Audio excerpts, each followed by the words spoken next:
Hello, my name is Caroline and I'm an Australian living in Los Angeles. And today I'm here with Father Ian Elliot Davies. I'm Father Canon Ian Elliot Davies.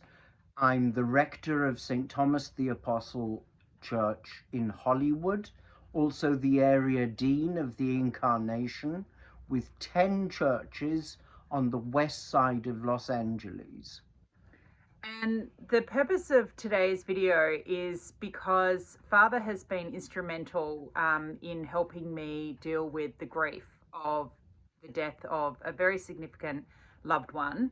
And we're coming up to our 2 year anniversary. My partner Zachary died in March 2024. And it's actually also my mother's 30-year anniversary of her death. She died in 1996. And I have found my faith has been incredibly helpful dealing with grief, and also my time with Father. So he has been so kind to have a conversation with me about something that's really important and happens to all of us. And I'll have Father share sort of who he's lost that is significant. But we're going to talk about grieving and what I guess the Bible and Christian teaching talks about grieving in the context of death. So, Father, I know you've had some people significant to you die. Do Yeah. you want to share, some detail about that? The first significant death in my immediate family and the closest person to me because he lived with us was my grandfather, who died when I was 12 or so. And that seemed such a remarkable life. And he was a very talented organist in church, um, a very able musician.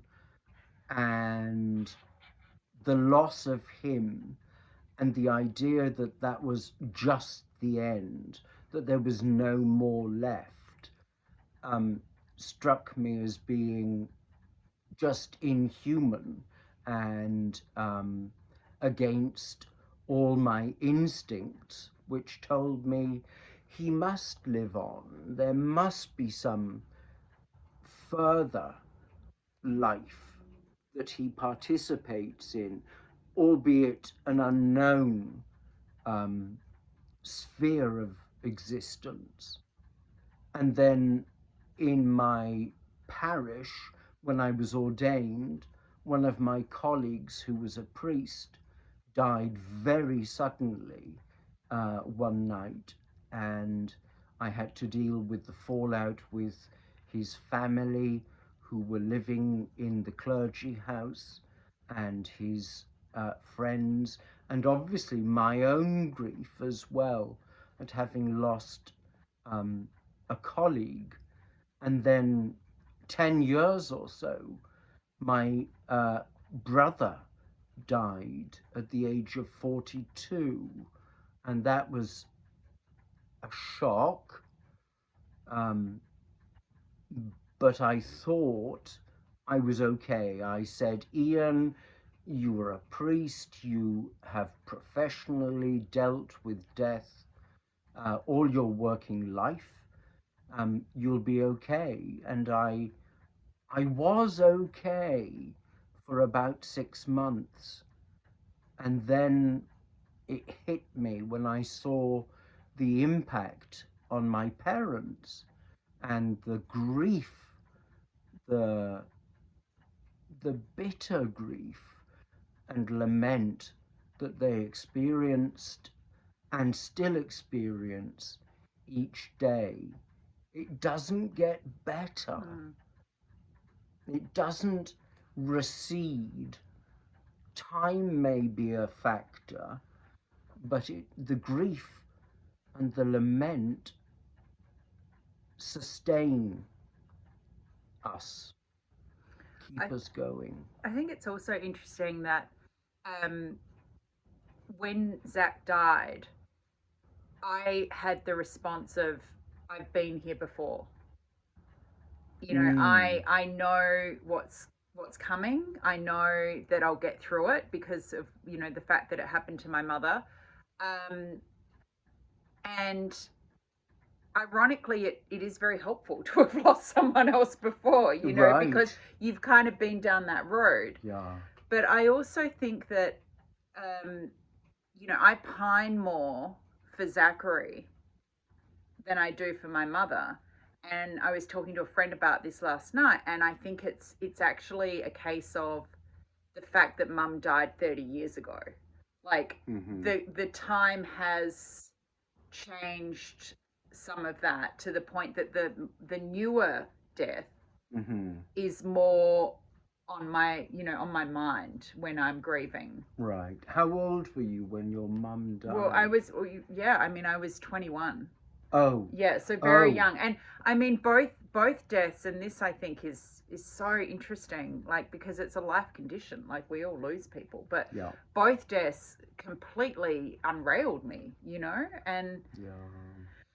And my 20s were very discombobulated as a result. And you know, I look at my peers who had parents and their life trajectory, and I've spoken to my father about this. Like we both feel as though my life trajectory would have been vastly different had my mother still been alive. And so sort of switching into what you can teach us about grieving based on your, you know, your Mm-hmm. study. Um, why do you think we have to grieve? Why do you think it's even a process for us? Like, what does the Bible say about grief? You know. Well, the Bible is saturated with grief. The major grief of the Hebrew scriptures, the Old Testament, is the loss of the temple and Jerusalem in the 6th century BC. That was such a blow against self-image, religion, society, culture. Every facet of their life was unhinged, if you like, and they were carried into exile in Babylon. Um, and so Jeremiah, for example, and the book of the Lamentations of Jeremiah are long poems about that grief and bereavement. And there is little or no comfort in Lamentations.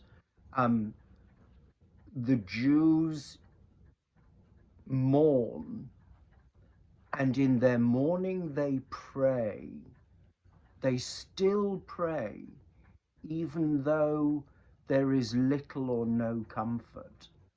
And that for me is very moving, that they're able to continue to worship and acknowledge God as God, and Christ as Christ. And of course, in the New Testament, the whole trajectory of the incarnation, the birth of Christ, all the way through his life and then his death, is about grief and bereavement and loss.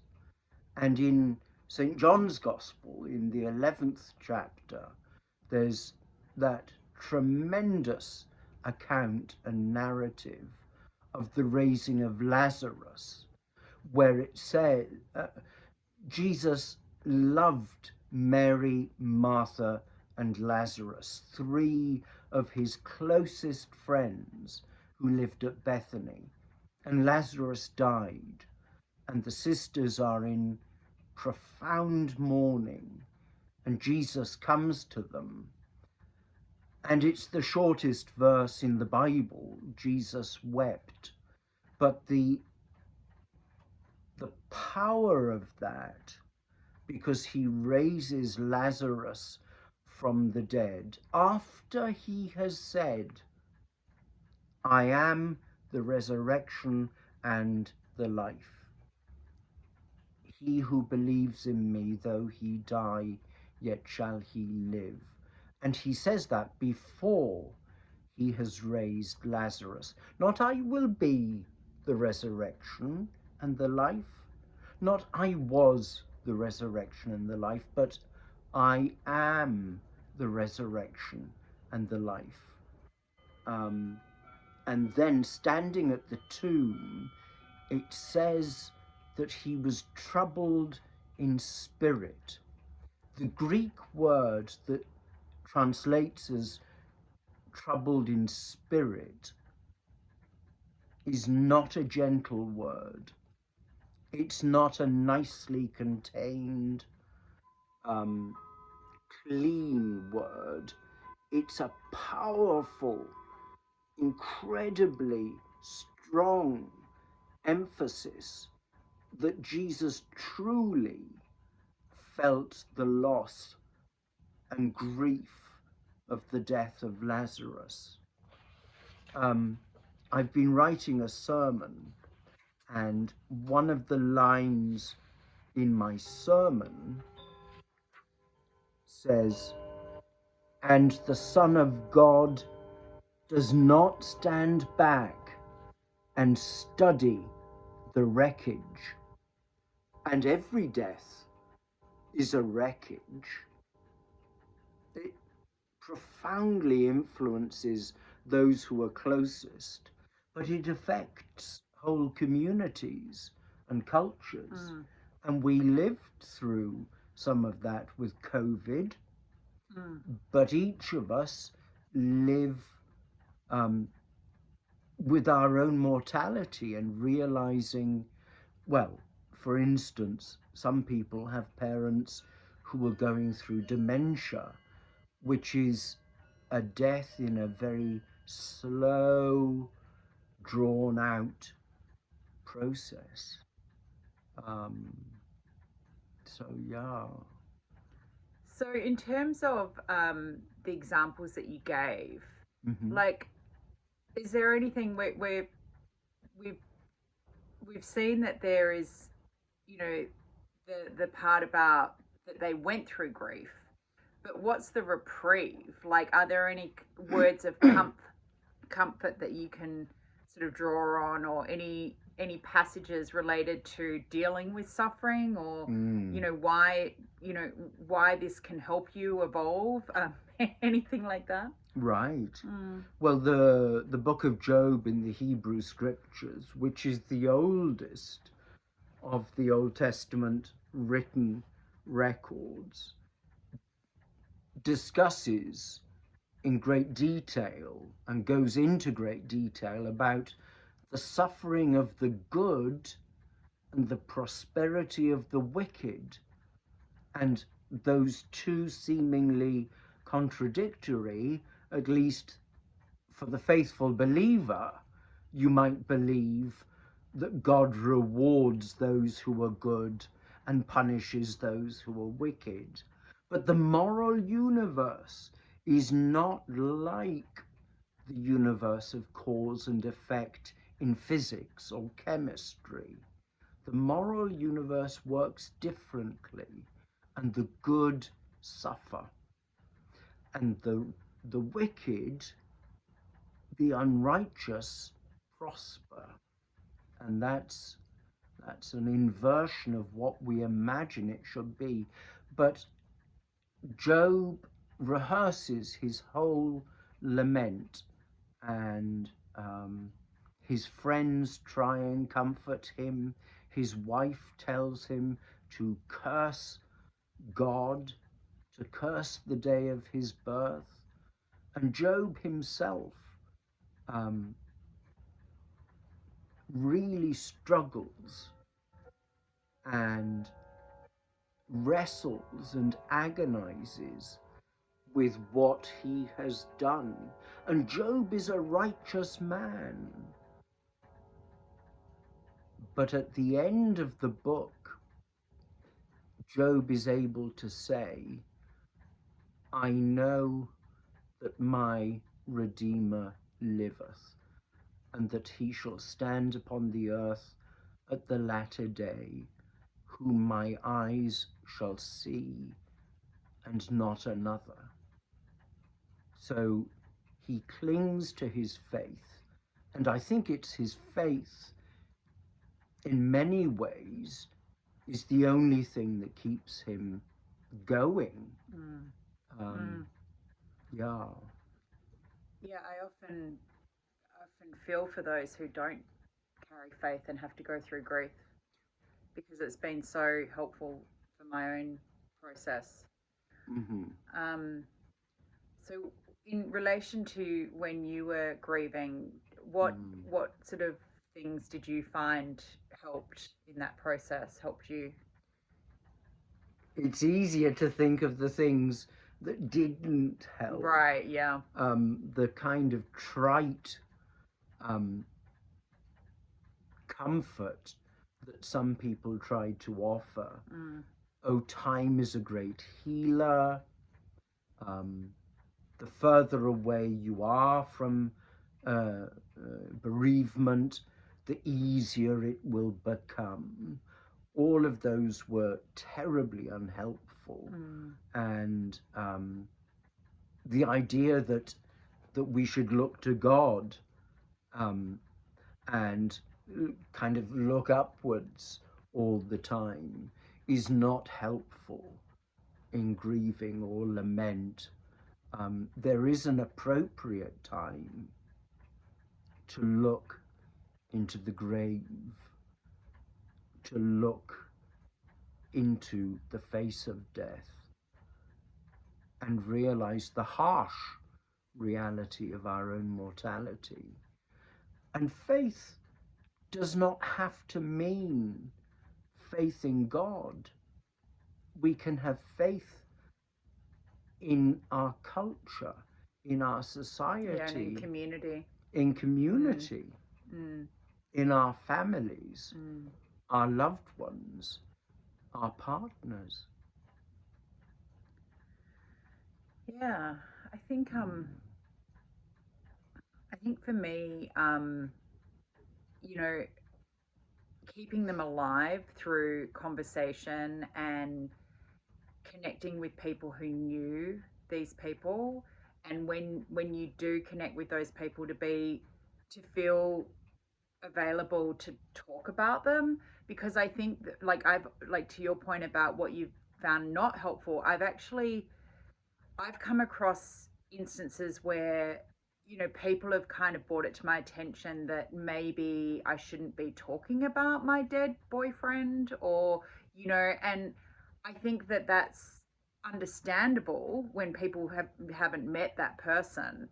But at the same time, that's actually what helps grieve as well, Yeah. and I mean, what are your thoughts on that in terms of Mm. talking about those who passed to those who are still alive, and maybe Right. didn't know that person? Well, it's very much a taboo. Yeah. Um, Yeah. Death is a taboo Right. because in the 20th century, um, those great atheist thinkers have said death is the end. There is no more. Um, and I simply think that that is incorrect. That Yeah. is wrong. The greater thinkers of history, Plato, Aristotle, Socrates, just to name some of the ancient thinkers, but also Christ himself, and all through history, people have said there is more. We may not understand it, we may not comprehend the full implications of what that is, but there is more. Um, and my view of God, my comprehension of God, is that God's love is so immense that it carries on even after death, bringing us home, bringing us back to the heart of God. Well, one of the things that you said to me in the early days was just so poignant and so comforting. You basically said to me, the love hasn't gone, Right. you know? Mm. Um, that was just perfect, because I think that when one loses someone to death that they adore and love and cherish, to feel as though that love continues is very comforting. I think love is the strongest, most powerful, singular element of our existence. And that's what the Christian message is in the New Testament, that Christ dies on the cross. And in St. Mark, there is the cry of dereliction, my God, why hast thou forsaken me? And in Matthew's Gospel, when Christ dies, his body is sealed into the tomb with a watch of Roman centurions to guard the body, that no one would steal it. But in St. John's Gospel, the fourth Gospel, the resurrection is about the love of God the Father for the Son. And that love is so powerful, so extremely encompassing, that it draws Christ back to life. Death is swallowed up in death. O death, where is thy sting? O grave, where is thy victory? Well, was there anything else you felt should be shared? I've got a prayer which is rather beautiful, if you would like me to. We certainly would. I'll just share a couple of the books that Father gave me when Zach died. So Joan Didion, Father didn't know this, but she was one of Zach's favourite authors. So that was particularly poignant. The Year of Magical Thinking is a really great book. And then also C.S. Lewis, A Grief Observed, which I really enjoyed as well. So if you are in a place where you're seeking some literary solace, and then I was saying to Father that one of the great legacies Zach left behind is he actually wrote a book. And quite the book. And that's been very helpful as well, just to keep him alive. Well, thank you very much for the discussion. Thank you. And we're going to end on a prayer. So this is a prayer by St. John Henry Newman, who was named a teacher or a doctor of the faith by Pope Leo just last year, and is a saint from the Anglican tradition who converted to Roman Catholicism, but he is honoured by all of our traditions. Support us, O Lord, all the day long, until the shadows lengthen and the evening comes. The busy world is hushed, the fever of life is over, and our work is done. Then, in your mercy, grant us a safe lodging, a holy rest, and peace at the last. Through Jesus Christ our Lord. Amen. Gee, that was lovely. That's a wonderful prayer. Yeah. Well, terrific. Thank you. Thank you. Let's do a little hug. Everyone say thank you to Father. Thank you. All right, we'll see you another time. Thanks very much. Bye-bye.